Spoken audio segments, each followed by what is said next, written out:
বাংলা মায়ের কোটি কোটি সন্তান, বৌদ্ধ খ্রিস্টান হিন্দু মুসলমান।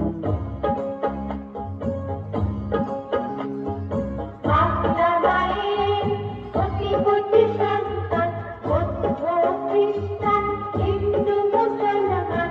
সবাই মিলে একই সাথে করব সোনার এই দেশ, এই দেশ, এই দেশ, এই আমাদের দেশ, সোনার বাংলাদেশ।